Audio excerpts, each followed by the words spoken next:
The bear is catching the fish is catching the dragonfly, and that bird's just, I guess it's going towards the fish, and the moose is drinking the water and the cat is catching the other bird, and I thought that they're all just trying to survive. My name is Heidi Arbogast, and I'm the art educator here at the Northwest Museum of Arts and Culture. We have a partnership program with Garfield Elementary, a local school. Visual thinking strategies is the method that we're using in this partnership. It's a 3-year program whereby the teachers learn this strategy in their classrooms, and then they come here to the museum and also can use the strategy with the works of art that we have in our collection and on exhibit. With VTS, we start with the medium of art, and students have an opportunity to make observations and explain and back their observation up with some proof from the images. When students have the opportunity to think and talk and share and know that there's not one answer that a teacher's looking for, their thinking goes beyond explicit level comprehension to some higher level thinking. Okay, so what makes you say that it might be a waterfall? Because in waterfalls there's a bunch of water coming down, and in that picture, and there's also rocks in waterfalls. When kids discuss a work of art and discuss an image, they are experiencing and practicing that there are more than one ways to see something.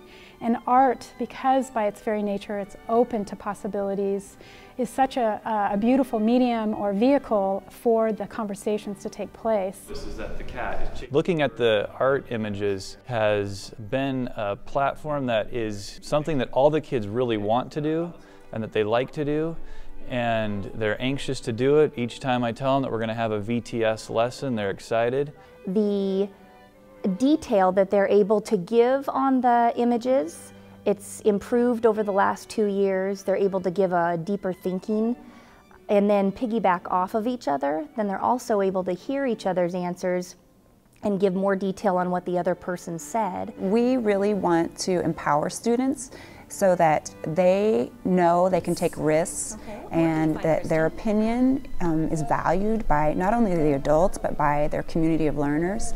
What I know from Cub Scouts is I just got my Bobcat badge, and that looks like the Bobcat's head on my badge. As kids share, other kids are listening intently to what they have to say. So you see the feet. This is important for students to hear their own voice, to hear the voices of others, and to give them confidence in what it is that they say. Before VTS, you know, just every kid kind of just shared what they wanted on their own. And now that we've had some of the VTS training, they really sense that they're part of the community and that they're all inputting together.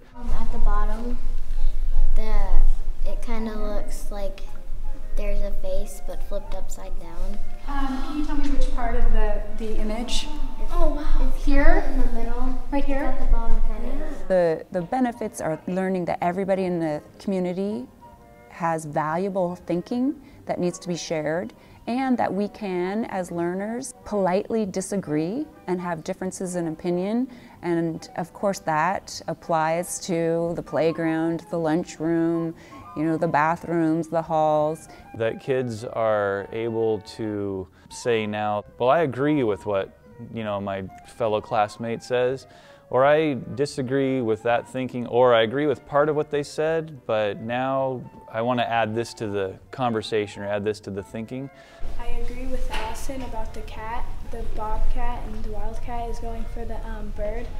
And I disagree. I think that moose is eating the grass because it's similar to the grass instead of the water.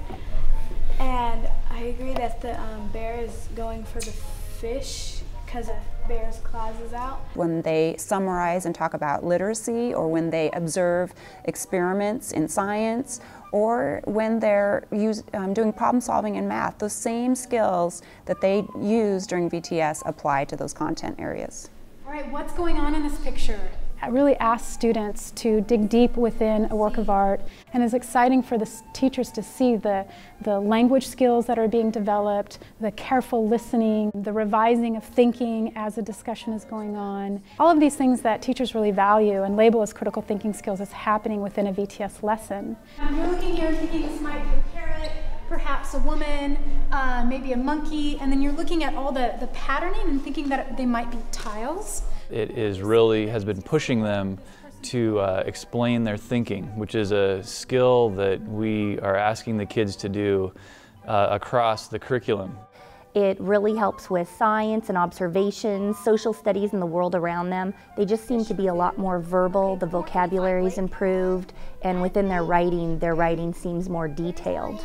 They're fishing because in the 1800s there were no clothing stores or anything. When you make observations in science, you need to look for details and carefully observe what you're seeing and back up your hypothesis or your theories with evidence. In reading and in math, we're asking them to explain their thinking, be descriptive about what they notice. I believe that there are 825 tiles on there, because 29 times 25 is about 825. And not only so that they can think about it, but they are making it able so that others can understand them.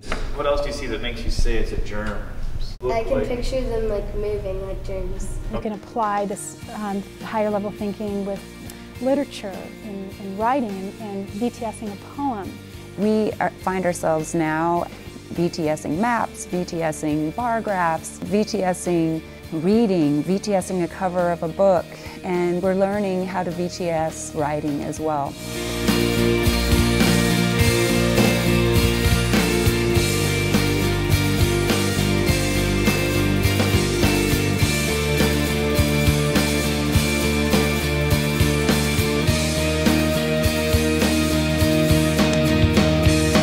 Our second year using visual thinking strategies at Garfield, and it's been a wonderful journey, and our teachers and our students have grown and learned together as a community. I'm just a firm believer in this program and how it connects art with academics.